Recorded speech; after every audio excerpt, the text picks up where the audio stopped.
ಬುಡುಬುಡುಕಿ ವೇಷ ಧರಿಸಿ ಮನೆಗಳಿಗೆ ಎಂಟ್ರಿ ಕೊಟ್ಟು ಕನ್ನ ಹಾಕುವ ಗ್ಯಾಂಗ್ ಬೆಂಗಳೂರು ಹೊರವಲಯದಲ್ಲಿ ಮತ್ತೆ ಸಕ್ರಿಯವಾಗಿದೆ. ಗರ್ಭದಲ್ಲಿನ ಮಗುವಿಗೆ ಅಪಾಯವಿದೆ ಅಂತ ಹೇಳಿ ಚಿನ್ನಾಭರಣ ದೋಚಿರುವ ಸ್ಟೋರಿ ಇಲ್ಲಿದೆ ನೋಡಿ.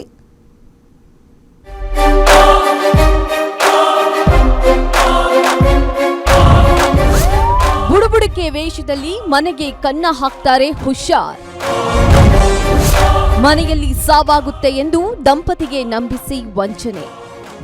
ಎಲ್ಲಿಯವರೆಗೆ ಮೋಸ ಹೋಗುವವರು ಇರ್ತಾರೋ ಅಲ್ಲಿಯವರೆಗೆ ಮೋಸ ಮಾಡುವವರು ಇರ್ತಾರೆ ಅನ್ನೋದಕ್ಕೆ ಈ ಸ್ಟೋರಿನೇ ಸಾಕ್ಷಿ. ಎಸ್, ಬುಡುಬುಡುಕೆ ವೇಷದಲ್ಲಿ ಮನೆಗೆ ನುಗ್ಗಿದ ಖದೀಮನೊಬ್ಬ ನಿಮಗೆ ಮಾಟ ಮಂತ್ರ ಮಾಡಿಸಿದ್ದಾರೆ, ನಿಮ್ಮ ಹೊಟ್ಟೆಯಲ್ಲಿರುವ ಮಗುವಿಗೆ ಅಪಾಯವಿದೆ, ತಕ್ಷಣ ಇದಕ್ಕೆ ಪೂಜೆ ಮಾಡಬೇಕು, ಇಲ್ಲವಾದ್ರೆ ಮಗುವಿಗೆ ತೊಂದರೆ ಆಗತ್ತೆ ಅಂತ ದಂಪತಿಗೆ ಮರಳು ಮಾಡಿ ಸುಮಾರು ಮನೆಯಲ್ಲಿದ್ದ 1.70 ಲಕ್ಷ ಮೌಲ್ಯದ 12 ಗ್ರಾಂ ಚಿನ್ನಾಭರಣವನ್ನ ಕದ್ದು ಎಸ್ಕೇಪ್ ಆಗಿದ್ದಾನೆ.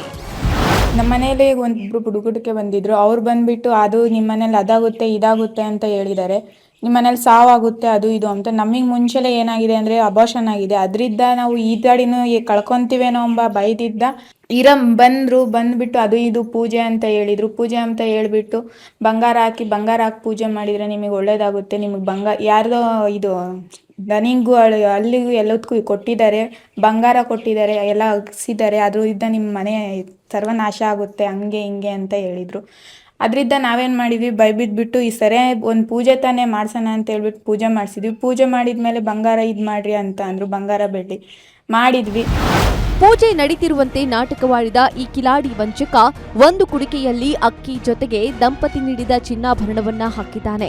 ಬಳಿಕ ಪೂಜೆಯ ಮಂತ್ರಗಳ ಹೆಸರಲ್ಲಿ ದಂಪತಿಯ ಗಮನವನ್ನ ಬೇರೆಡೆ ಸೆಳೆದಿದ್ದಾನೆ. ಕಣ್ಣು ಮುಚ್ಚಿ ಕಣ್ಣು ಬಿಡುವಷ್ಟರಲ್ಲಿ ಕುಡುಕಿಯಲ್ಲಿದ್ದ ಚಿನ್ನಾಭರಣದೊಂದಿಗೆ ಖದೀಮ ಜಾಗ ಖಾಲಿ ಮಾಡಿದ್ದಾನೆ. ಅಸಲಿಗೆ ಈಗಾಗಲೇ ಒಂದು ಮಗುವನ್ನ ಕಳೆದುಕೊಂಡಿದ್ದ ಈ ದಂಪತಿ ಮತ್ತೊಂದು ಮಗುವನ್ನ ಕಳೆದುಕೊಳ್ಳುವ ತೀವ್ರ ಭಯದಲ್ಲಿದ್ರು. ಇದೇ ಹೆದರಿಕೆಯನ್ನ ಬಂಡವಾಳ ಮಾಡಿಕೊಂಡ ಖದೀಮ ದಂಪತಿಯನ್ನ ನಡುಬೀದಿಗೆ ತಳ್ಳಿದ್ದಾನೆ.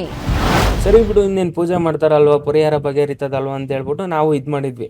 ಸರಿ ಅಂತ ಹೇಳ್ಬಿಟ್ಟು ಒಳಗಡೆ ಬಂದಮೇಲೆ ಬಂಗಾರ ಕೊಡಿ, ಇದ್ರಲ್ಲಿ ಹಾಕಿ ಪೂಜೆ ಮಾಡಿ ಅಂತ ಹೇಳ್ದ. ಅಂದರೆ ಸರಿ ನೋಡಿ, ಈ ಚೈನ್ ಇದೆಯಲ್ಲ ಇದನ್ನ ಬಿಚ್ಚಾಕೋದೆ, ಬಿಚ್ಚ ಟೈಮಲ್ಲೇ ಕಿತ್ತೋಗ್ಬಿಡ್ತು.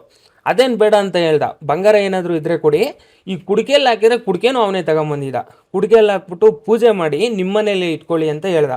ನೀನು ನಮ್ಮ ಮನೇಲೇ ಇರ್ತದಲ್ವಾ ಅಂತ ಹೇಳ್ಬಿಟ್ಟು ನಾವೇನು ಮಾಡ್ದೋ ಹಾಕ್ದೋ. ಸರಿ ಅಂತ ಹೇಳ್ಬಿಟ್ಟು ಪೂಜೆ ಮಾಡಿಕೊಡ್ತೀನಿ ಅಂತ ಹೇಳ್ಬಿಟ್ಟು ಇಟ್ಕೊಂಡು 9 ದಿನ ಪೂಜೆ ಮಾಡಿ ಅಂತ ಹೇಳ್ದ. ಸರಿ ಬಿಡು, ನಮ್ಮ ಮನೇಲೇ ಇರ್ತದಲ್ವ ಅಂತ ಹೇಳ್ಬಿಟ್ಟು ನಾವು ಇದು ಮಾಡ್ದೋ. ಆಮೇಲಿಂದ ಏನಾಯಿತು, ನಾನು ನನ್ನ ಎಕ್ಕದ ಗಿಡ ಎಕ್ದು ಕಿತ್ಕಮ್ಮ ಅಂತ ಕಳಿಸ್ದ. ನಮ್ಮ ವೈಫ್ ಒಬ್ಬರೇ ಇದ್ರು ಮನೇಲಿ. ಸರಿ ಅಂತ ಹೇಳ್ಬಿಟ್ಟು ನೀರು ಕೊಡು ಅಂತ ಹೇಳಿದ್ದಾನೆ ಚಂಬಲ್ಲಿ ನಮ್ಮ ವೈಫ್ಗೆ. ನಮ್ಮ ವೈಫು ನೀರು ತರಕ್ಕೆ ಹೋಗೋ ಟೈಮಲ್ಲಿ ಕುಡ್ಕೆಲ್ಲಿ ಹಾಕಿಟ್ಟಿದ್ನಲ್ಲ ಬಂಗಾರ, ನಾವು ಹಾಕಿಟ್ಟಿದ್ವಲ್ಲ ಅದನ್ನು ತಗೊಂಡು ಬ್ಯಾಗಲ್ಲಿ ಹಾಕ್ಕೊಂಡಿದ್ದಾನೆ. ಅವನು ತಗೊಂಬಂದಿದ್ದು ಖಾಲಿ ಕುಡ್ಕೆನ ನಮ್ಮ ಹತ್ರ ಇಲ್ಲಿಟ್ಟಿದ್ದಾನೆ. ನಮಗೇನಾಯಿತು, ನೀನು ಬಂಗಾರ ಅದರಲ್ಲಿ ಇರ್ತದಲ್ಲ ಬಿಡು ಅಂತ ಹೇಳ್ಬಿಟ್ಟು ನಾವು ಇದು ಮಾಡಿದೋ. ಸರಿ ಅಂತ ಹೇಳ್ಬಿಟ್ಟು ಇಲ್ಲಿ ನಿಂಬೆಹಣ್ಣು ಕಾಯೆಲ್ಲ ಹೊಡೆದಿದ್ದ. ಇಲ್ಲಿ ಹೆಗ್ಗಡದೇವಂಪುರ ಕೆರೆ ಇದೆ, ಅಲ್ಲಿ ಬಿಸಾಕ್ ಬನ್ನಿ ಅಂತ ಹೇಳ್ಬಿಟ್ಟು ಕಳಿಸ್ತಾ. ನಮ್ಮ ಘಟನೆ ಸಂಬಂಧ ಮಾದನಾಯಕನಹಳ್ಳಿ ಪೊಲೀಸ್ ಠಾಣೆಯಲ್ಲಿ ಪ್ರಕರಣ ದಾಖಲಾಗಿದ್ದು ಆರೋಪಿಗಳ ಪತ್ತೆಗೆ ಪೊಲೀಸರು ತನಿಖೆ ಆರಂಭಿಸಿದ್ದಾರೆ. ಇತ್ತೀಚೆಗೆ ಇಂತಹ ಘಟನೆಗಳು ಹೆಚ್ಚಾಗಿ ಬೆಳಕಿಗೆ ಬರ್ತಾ ಇದ್ದು ಮನೆ ಮಂದಿ ಎಚ್ಚರ ವಹಿಸಬೇಕಾಗಿದೆ.